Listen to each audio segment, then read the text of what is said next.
We've got an hour and 20 minutes, of which I've used 7 talking to Thomas outside. So we've got until about 20 past 1. Is that right, Danny? And Craig Calhoun is not going to be presenting. He's not here, in case you haven't noticed. So we're going to have Avro and Avi. Avro first, and then Avi. And let me introduce both of them. Avner has done some very interesting work on questions of civic rituals and nationalism, national ceremonies. Where is Oh, right, there it is. Yeah, okay, good. Where he should be. Where he should be, right.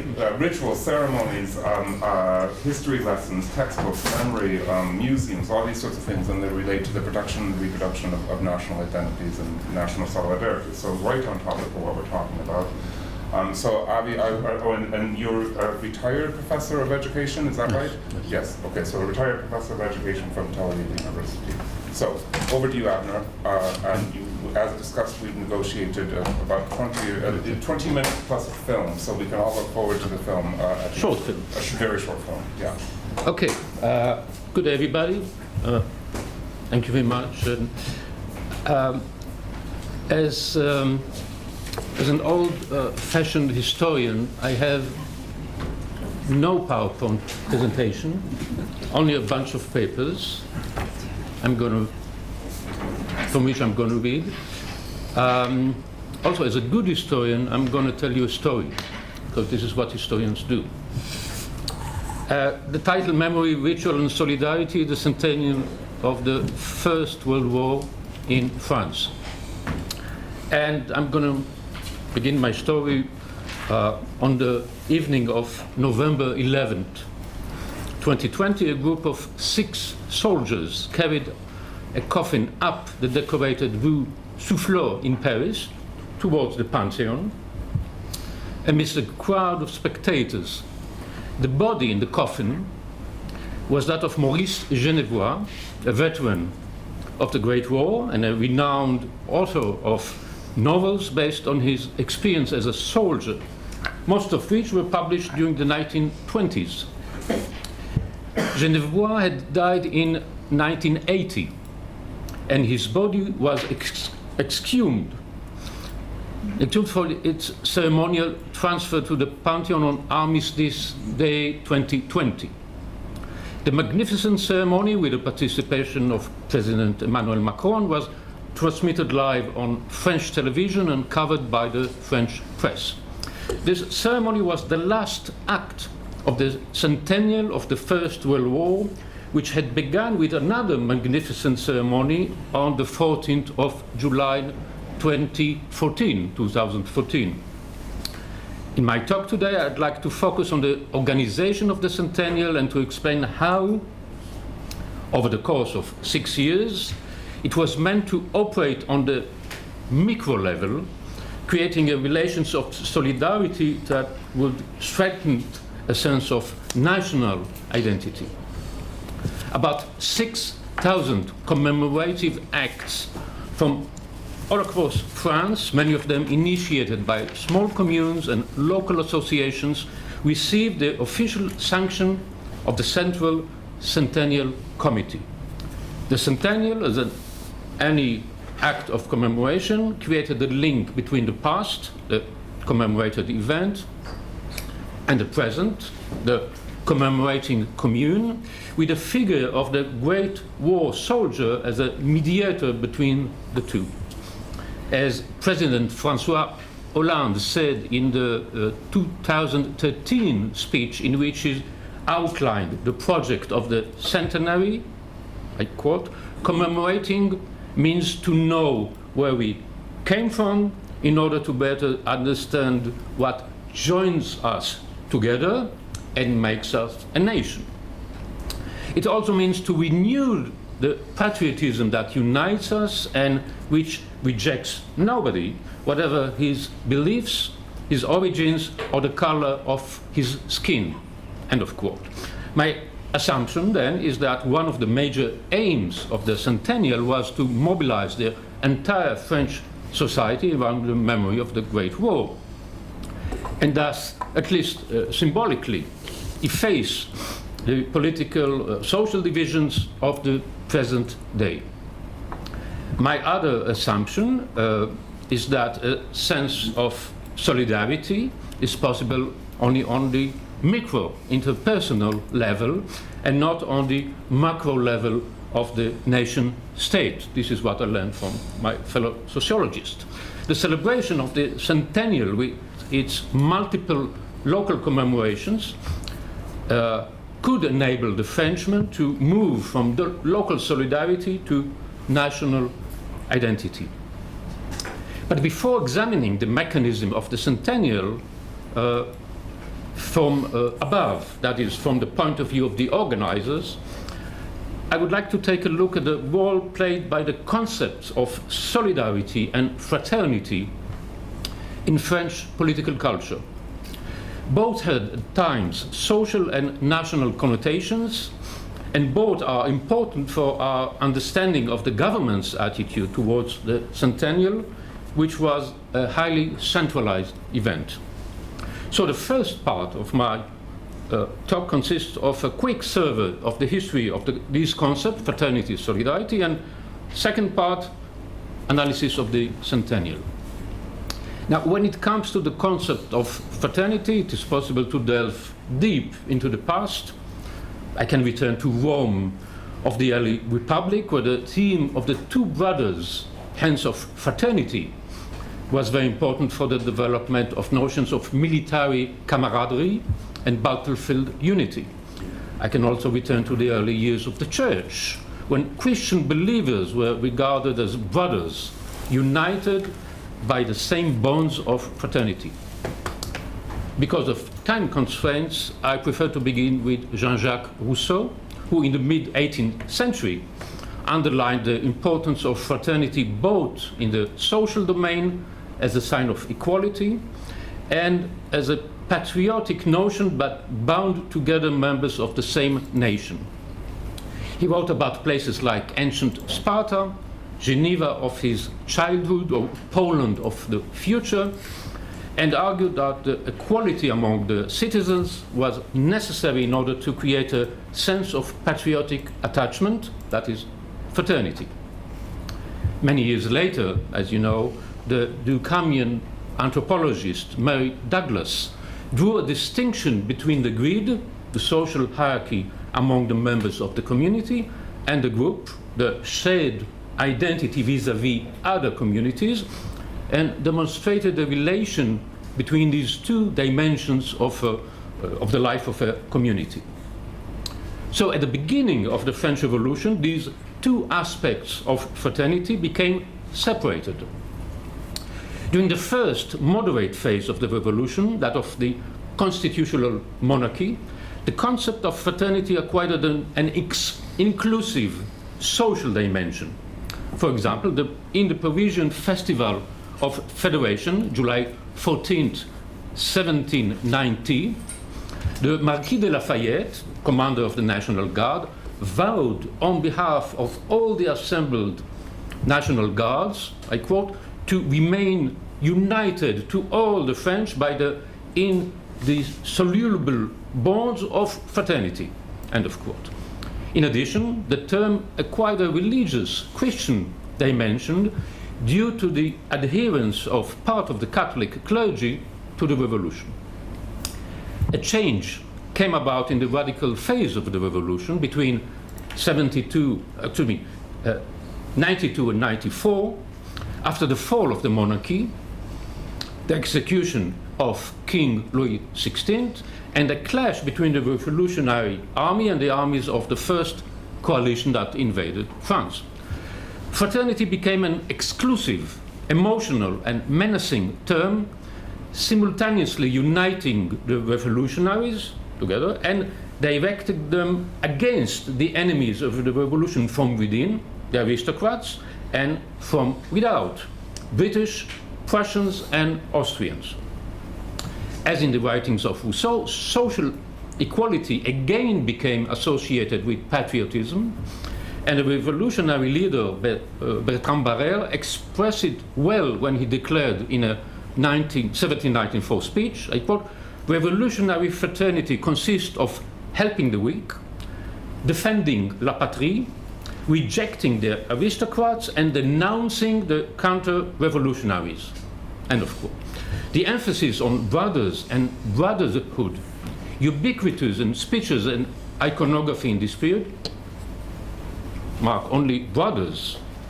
Women were excluded from the political sphere. This emphasis was meant to indicate the liberation of Frenchmen from the tutelage of the king, a patriarchal figure, but it also had a divisive connotation. As one Parisian sectional assembly proclaimed in 1993, I quote, "For a free people, there should be no neutral being. There are only brothers or enemies." End of quote. This was also the period when the words fraternity or death were often voiced, and when the revolutionary triad, liberty, equality, fraternity, was introduced as a semi-official slogan of the revolution. After the fall of Robespierre, the end of the radical phase, the last component of the slogan, fraternity, lost much of its attraction. Its association with the violent period of the terror made it unfit for the new, moderate phase of the Directory, and one could often encounter a new triad, liberty, equality, order. The coming to power of Napoleon Bonaparte completely erased the triad from the public sphere. Fraternity resurfaced during the 1840s in the context of the opposition to the July monarchy of King Louis-Philippe.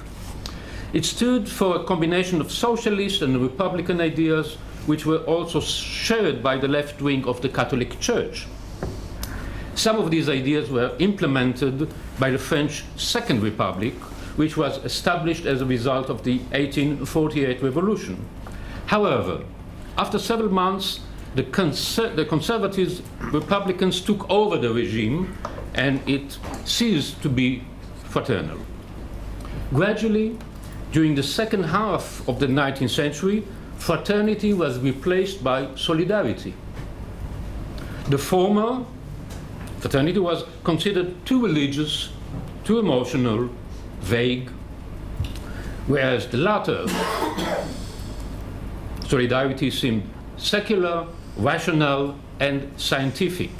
It was advanced by Republican philosophers such as Charles Renouvier, neo-Kantian, and sociologists such as Auguste Comte, Émile Durkheim. The latter was perhaps the best promoter of the concept, with his famous distinction between mechanical and organic solidarity, and his recommendation in the conclusion of the elementary forms of religious life to reinstall a system of festivals that would recreate bonds of solidarity. In the political realm, Prime Minister Léon Bourgeois elaborated on the term in his 1896 book Solidarité. For Bourgeois, who had belonged to what was called the Radical Party, it was a useful middle of the road term between socialism and liberalism, between collectivism and individualism. His ideas met with great success, and solidarism as a social concept became the unofficial doctrine of the French Third Republic until 1940, and even a little bit afterwards. I mean, after the Second World War.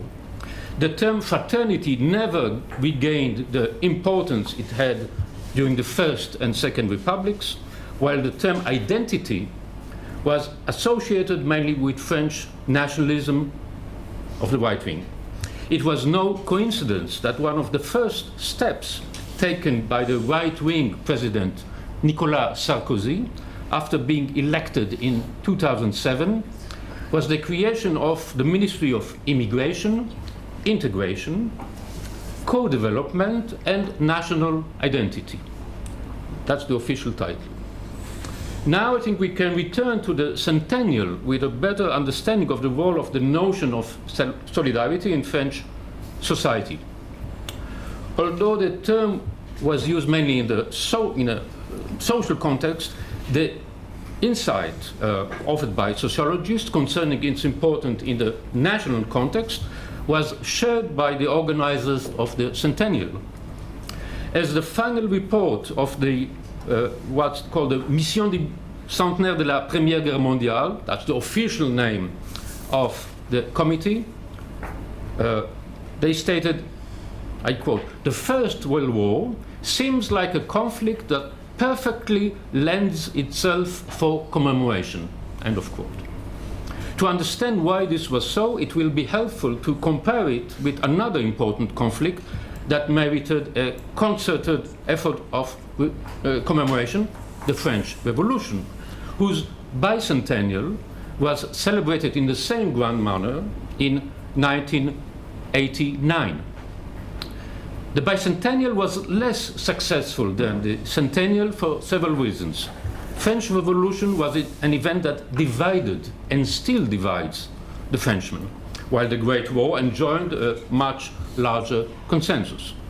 The official emphasis of the bicentennial, which was organized under the auspices of the socialist president François Mitterrand, was the universal and abstract concept of the rights of men, while the main, more mobilizing theme of the centennial was the heroism of the French soldiers. The bicentennial lasted only 1 year, concentrating on a commemoration of 1789 in order not to deal with the problematic period of the terror, while the centennial lasted more than 5 years and traced all the major stages of the war. Finally, and perhaps more importantly, the French Revolution was a remote event, while the Great War was relatively recent. Many Frenchmen had great-fathers who had fought in the war, some of whom had heroically died in battle, and the obligatory conscription at the time ensured that all the regions and all social classes were represented in the army, and hence were also involved in the centennial through the descendants. The report of the mission summed up the centennial by indicating that, I quote, "the majority of the Frenchmen were united in a vast commemorative dynamic that merged familial and local history with national history through concentric processes." Okay? It is, of course, impossible to evaluate the success of the centennial solely on the basis of official reports and documents and press articles, but it is clear that the investment of the French government in the commemoration was considerable and non-partisan. 3 presidents of the Republic, Nicolas Sarkozy, right-wing Gaullist, the socialist François Hollande, and Emmanuel Macron, a certain center-right figure, were involved in the planning and execution of the event. But in contrast to the bicentennial of the French Revolution, the commemorative policy remained unchanged. As early as 2011, Sarkozy nominated Joseph Simet, a high-ranking Ministry of Defense official with a socialist affiliation, as the head of the mission. Its task was to coordinate and advance the various events of the centennial, both at the national level, the important international ceremonies, and on the local level.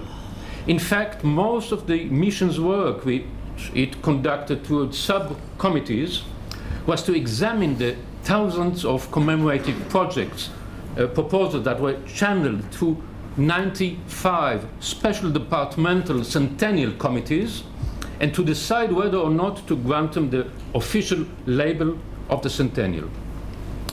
This label signified the quality of the project, its conformity to the spirit of the centennial, which was never defined, and it also qualified the projects for inclusion in the official publicity surrounding the centennial, and for the receipt of financial aid. Only 15% of the projects were rejected, a sign that most of them were of high quality, or perhaps an indication of a lax attitude of the mission. I don't know. The projects were mainly initiated by 3 types of groups, each of which generated about a third of the proposal: schools, civil society association, and municipalities. Among the associations, a majority promoted cultural projects such as exhibitions, concerts, theatrical performance, all related, of course, to the Great War. Among the municipalities, 2/3 represented small towns, villages with a population between 500 and 13,000 people. Another important group are that of war veterans, who were responsible for the organization of the 11th of November ceremony, commemoration of Armistice Days, and of the fallen soldiers. On the whole, I think it is safe to say that the Centennial was marked mainly on the local level, where the inhabitants could relate to the national event of the war through the local projects and local heroes. These projects, some of which took the form of continual cycles of commemoration, were propitious for the creation of a sense of social club solidarity, to use Danny's term. Whether or not it actually happened, I cannot tell. That would necessitate a different kind of research from below. What I would like to do now is to close on this agnostic note, but instead of a conclusion, to show you an excerpt from a video that depicts the ceremony of 11th of November 2018 in Saint-Marcel, a small town in Normandy, about 5,000 inhabitants, Western France, whose mayor was at the time belonged to the right-wing Gaullist party. Let's see if it's going to work.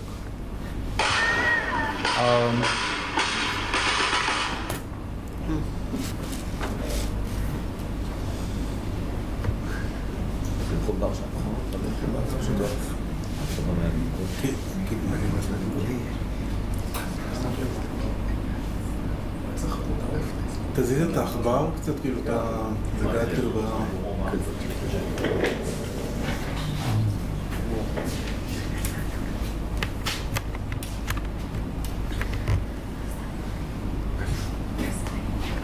Okay.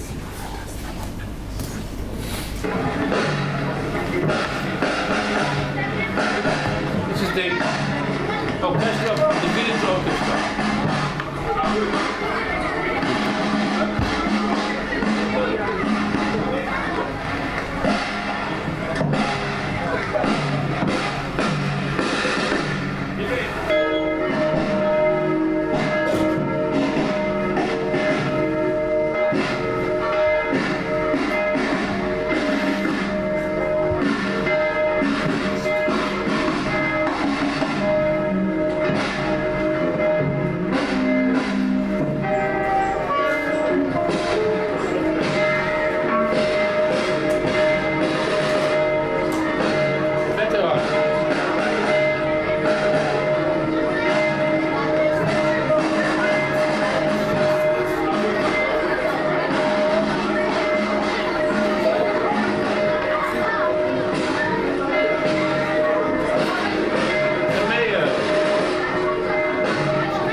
Putting the flowers. This is the monument.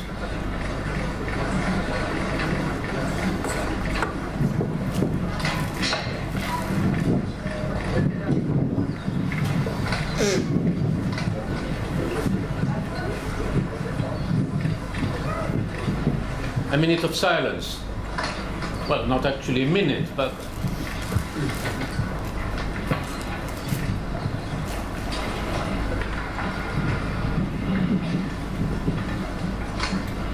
now the roll call of the dead soldiers.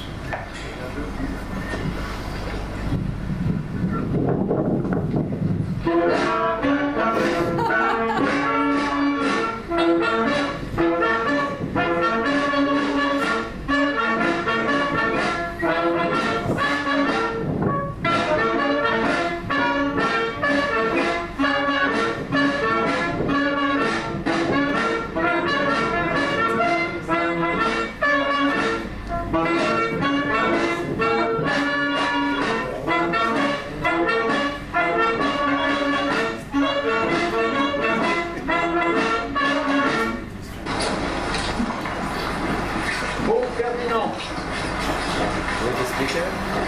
So he calls the name of the dead soldier, and usually, not always, afterwards everybody says, mort pour la France, dead for France. Okay, let's stop here. Who is the speaker? The person speaking? He is the agent, the sub-mayor, I think, or the okay, we can. Well, thanks very much, Avner. Okay, we have about 12 minutes for questions and discussions, and then we move on. Yes, Brad. I really enjoyed the paper, Avner. My question is, what attempts were made in France to include racial and ethnic minorities within the local strategy? And the question is partly in the Australian context, who spent 4 times as much money on the Centennial as France or England, which just went crazy, right? There was a discourse of inclusion, but the strategy of the organisers was similarly, from below. But it'd be, we're not going to impose our it's up to them to propose things. But because they weren't part of the national narrative or the dominant social memory, they never did. So that was a real failure in terms of there wasn't a strong multicultural dimension that came out. Okay. So here you have participation from a diversity of people I could see. But I wonder whether there was a diversity in terms of the history which was remembered. Again, I take a look from the above. The big question of the Centennial is, or the commemoration of the First War, what to do with the black soldiers who came from Africa to fight for the Republic in 1914. They were part of the French Empire. For many years, the memory was sort of pushed aside. But because of the racial and immigration tensions, François Hollande, for example, in 2014 in February, came to the mosque, the big mosque of Paris, in order to inaugurate a plaque, commemorative plaque for the Muslim soldiers who fought for France. Emmanuel Macron ended the Centennial, more or less, on 2018 with another gesture, inaugurating in Reims a monument for the black soldiers who fought. So there was at least an attempt to include the black soldiers. Whether it worked or not, from below, it's difficult to tell, but we could see that they were part of the village. They come along. So I'd say at least they try to include them. Thomas and then Montpellier. I had a related question and another one, but they're also fitting together because I'm wondering about the French Revolution versus the First World War. First World War is, of course, a much more, say, happy event because it has this good end for the French, and the French Revolution not necessarily. So can you comment on these differences? So therefore, the commemoration of First World War should, of course, raise much more the national ideas. Nobody commemorates the 1870 war because that was completely lost, so therefore there would be even a proper minus. And then, of course, also then, now seeing, this was just inspired here by the film, the French Revolution was very mono-ethnic in that sense. No, you can say so. And World War One, just as you said, was a bit more multicultural. So these are 2 additional features that they make possible in World War One commemoration, much more national. The First World War, of course. But going back to the First World War, the commemoration of the First World War, at least for the Frenchmen, you're right, this is a victory. But even between the wars, they emphasized the victims, the fallen soldiers. There were about almost 1.5 million soldiers who died during the war. So it was a period of mourning. We can maybe, for Israelis, we can compare it to the situation in Israel during the 50s, because they say about 1% of the soldiers, Israeli soldiers who fought in the war, died. So the atmosphere is not of a victory. Now, I mean, we can celebrate unity, victory, but it's not so much a victory of the Germans, because the Germans were incorporated in the commemoration. Angela Merkel came along with, it was a kind of a European celebration as well, to overcome the division of war. Angela Merkel came along twice to celebrate with François Hollande and Emmanuel Macron. There were several multinational events when European leaders all came together. So there was more than a militaristic event. Yeah, but wouldn't it be then not a nationalistic event in that sense? So it's then not the French identity or the German or whatever, but the European identity, which is then fostered as well. by But who's leading the European identity? We, the French. You see, there is a tension here. Yeah. But still, we are the one who are leading the event. We are inviting everybody to us. We are the hosts. So you're right, there is a tension, but still, our nation is on top. Okay, good. Thank you very much, Avner. To what extent the local construction of memory is different from the national one? We had an example we did on the local radio station in Israel on Holocaust Memorial. Then we see how the North radio station is different from Tel Aviv, which is more cosmopolitan, and Jerusalem, which is more like the States, and then of course the ultra-Orthodox radio is different and developing its own identity. So to what extent the local communities develop their own communal or collective memory in relation to the... I'll take a very extreme example of there are several, not too many, communities who are ruled politically by communists or ex-communists.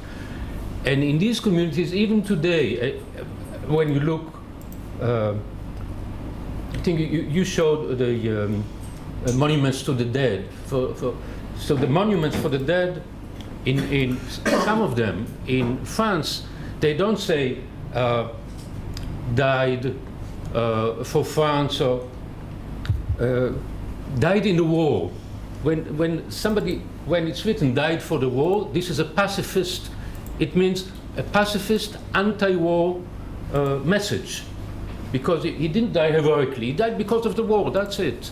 And the symbols. So there are several municipal or village ruled by the communists who celebrate the event, but with an anti-militaristic message. So that could happen as well. And there are all kinds of interpretations of the war that you can find. Comment on that? Yes. Just very quickly on that is that sort of we often don't appreciate adequately how the First World War challenged the modern project, but also how national identity, sentiment, and citizenship emerged from it. And Max Weber, for those sociologists, wrote about this, but it's not very sort of well known.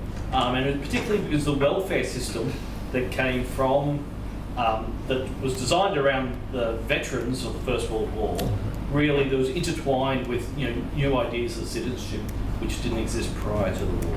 So, and that's all part of the sort of pacifist response. But even veterans, there were left-wing veterans and right-wing veterans. You see, it's a very complicated picture, at least during the 20s and the 30s in France. All right, Danny's question, and then we'll move on. Yes, I have a question referring to the actual ceremony that we saw. I think it's a very good example because you get so many levels here of the commemoration. I mean, You gave us the macro level throughout the talk, and then you see here many micro level aspects. Beginning with the emotions, this is very far away from collective purposes. You look at the faces of those bored kids, and then the reason I asked about the guy who was speaking, which I said he's a local guy, but then, the only real emblem, living emblem, is this one veteran, right, who was talking. So one guy. And he's not a veteran of the First World War, Yeah, of course. Probably not, but he's probably somehow related, and he's a veteran with the way he's dressed. War of Algeria, perhaps. Right. But he's like this village's representative. In that sense, he's the only guy who connects this is going back to the question, the micro and macro, because he's the micro is from there. But And the he's mayor also is the very emblem. important. And then the real macro level, of course, by Anderson is the actual empty. This is the empty grave, like in Anderson's. No, this is the real grave. I don't know, because this is in the cemetery, which is rather unusual, because most monuments are in the certain of town with the church and so perhaps this is with somebody with a corpse with a right. But that would be more abstract and more connected. So it's interesting to look at it in that sense of, those dichotomies of abstractness and concreteness, and especially the mundane. This is almost like everyday life. They were taken from the everyday life, and so all those, and even the trumpet and stuff, which first is they weren't really in tune. So for me it was association with the sirens. Okay. So just historical notes. We have documents, even film documents from ceremonies during the interwar period. These ceremonies were much more structured, with the war veterans taking a central role, and every step was kind of a choreography of performance. This is 100 years later. Nobody remembers. I mean, it's a great-grandfather. So it's just another occasion of getting together. Still, it is important. People, but not everybody. I mean, 5,000 people in the 100, 150 maybe. So you see that the relationship to the party is a little bit more relaxed, but still important. Okay, so all right, Ilan, very quickly and then move on. I try to speak quickly, I'm not a quick speaker. Few words. I found so fascinating the semantic aspect that you pointed out in the history of the notion of fraternity in particular, and I never realized how the notion had disappeared indeed. And just as a confirmation of that, I work a lot on philanthropy and civil society and the non-profit sector, which is called in France differently from anywhere else, and it's called l'économie solidaire. And they don't use the word fraternité at all. So that's very, very interesting. About that, I just want to point out, I didn't understand if you did mention that or not. It looked very didactic. I mean, that it simply took out the whole school and brought them. Of course. That's school children. Yes, of course. And usually at the end they play the anthem. There's the Marseillaise. Almost always the Marseillaise at the end. I thought it was really interesting. You said it was to kind of mobilize the entire French society, and that's what happened, right? I mean, so it just shows the kind of design intentions, the 6 years of planning that goes into this, and this is what results. And so in mobilizing entire French society or strengthening national identity, possibly for some of those people present, but then you have to ask all the other people who are not present, and so or what you're talking about, the Australian efficacy of these commemorations is, obviously you don't have data to speak to this, but it's an interesting question. Anyhow, thank you very much, Avner. Thank you. And we move on. Aviv, do you want to stay there? Are you happy there? Yeah.